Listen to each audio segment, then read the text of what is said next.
I think creatives need to get better at the business side of things. Well, that's the hard part is, so like if you're a novelist, you might write 5 novels in your life. So you can't get that much experience. Yeah. I got very lucky because I was in marketing before, and then I worked in book marketing. So I got to run the campaigns on a bunch of books. Like I did both Will McGaskill's books. Okay. So like so all different kinds of books, all different genres, people with platforms, not with platforms, famous people, not famous people. So I could like see, like I got to be involved in decisions that like where you're supposed to have skin in the game, but it was nice to not have skin in the game. Like I got to learn from other people's experiences, so sort of widen my data set. But yeah, people make a lot of dumb decisions. They're thinking of like they wrote the book because it's exciting to them, and they didn't think like, well, how is this actually going to be relevant to people, or why would anyone have you come talk to their employee? Like like how you decided to write about. You should write about the thing because you're interested in it. You should make the movie about it because you're passionate, whatever it is. But if you haven't also sat down and thought like, how is this going to play to people? Why is it relevant? Why is it going to work? All of those things, it's not going to, you've made it unlikely that you're going to be that successful. And the mistake of extrapolating from the line going up must keep going up. So the one smart thing I'll give myself credit for this book, because I reread the proposal, right? Proposals in February, March 2021, we're still emerging from the pandemic. Yeah. All the books are about how bad Trump is, or about racial equity and things like that, or gender equity, things like that. Whatever the trends of the moment were. Right. And I'm like, look, people are going to get sick and tired of this stuff after, especially with Biden in the White House, for after 2 or 3 more years. So having a book that's like kind of unexpected and fun, so you kind of predicting like a vibe shift in the desire for consuming politically adjacent. Well, you also have to think about the way books work, which is books have the longest shelf life of any of the forms of entertainment, right? And so, or one of the longest shelf lives. And so a lot of people write books that are very much of the moment, even though the curve for adoption for a book, like how many, like you ask people, like, what was the last book you pre-ordered? Or what was the last book you read, like even within the month it came out? Like I always get around to books like, unless I'm interviewing the person, like a year later, 2 years later. So if you chose to write about something that's not going to last for a minimum of 1 year, you've already eliminated a huge chunk of its potential audience, right? And so people don't really think about those things, and as they just make creative decisions when they really needed to make creative decisions that were then weighing some of the stuff you talk about with like risk and expected value. Just a slightly different decision or a different way of positioning it could have allowed the thing to last for 10 years as opposed to 18 months. And, we're in Austin, so the home of like slow cooked barbecue, there's probably some technical term for it. Like that boiling process or the slow cooking process allows certain things to happen, right? That you see worlds evolved, you see narratives actually get tied together in unexpected ways, right? Sam Bankman-Fried is maybe one of the most important figures in the book, was like not even on my initial list in 2021. His entire rise and fall kind of happens in the time frame of the book. Or like someone like Sam Altman, where I talked to Sam in August 2022, when they kind of knew behind the scenes that like GPT 3.5 and 4 are going to be really cool, but they're not as high profile, right? And so later I tried to re-interview him, and he's like, the busiest man in the world, we do a little bit by email.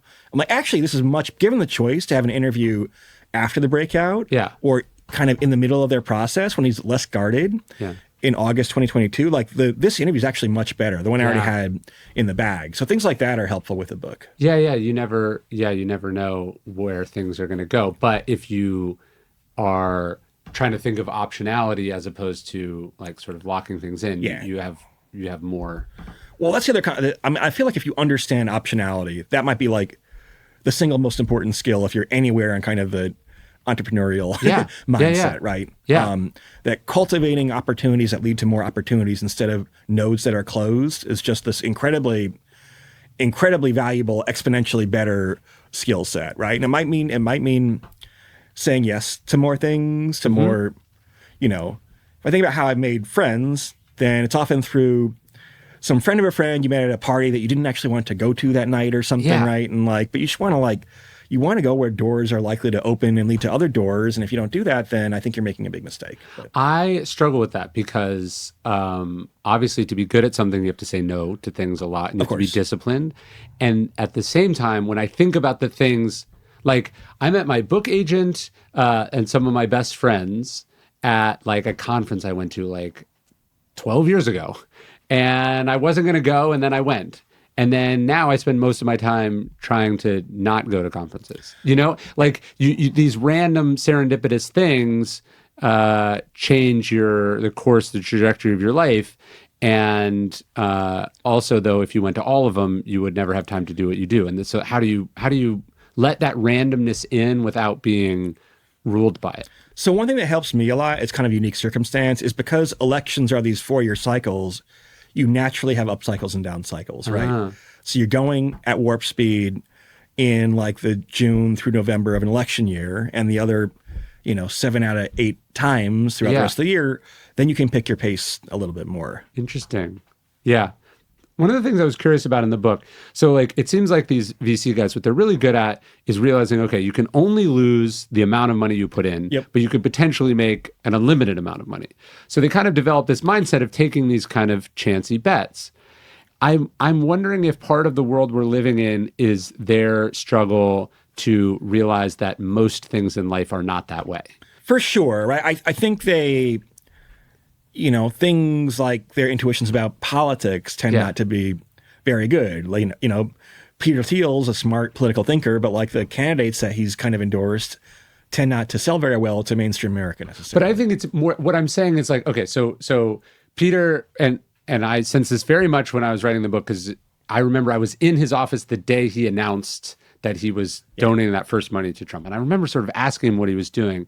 And he was like, well, it could work, and it ultimately did work in that Trump was elected. But I think he was thinking about it. It's like, okay, it's only $1.5 million, which is something only a billionaire would say. Yeah. And someone who has a sense of how much money gets thrown in politics, that seems like not a lot of money. But he's thinking like, all I can do is lose this money. But actually what happens is that donation, just like the Gawker thing, he's like, hey, I'll spend $10 million. Who knows what happens? Well, it also changes the trajectory of his life in the sense that, like, I don't think the Trump thing would have happened without the Gawker thing. And I don't think being right about the Trump thing, if he had not made that bet, I think his being right about something can radicalize you. It changes the people you spend time with. It changes how the world sees you. I don't think I know he wasn't thinking about what other people would think, because that's not how he thinks. And yet you end up having to live with your reputation and your place in the world every day.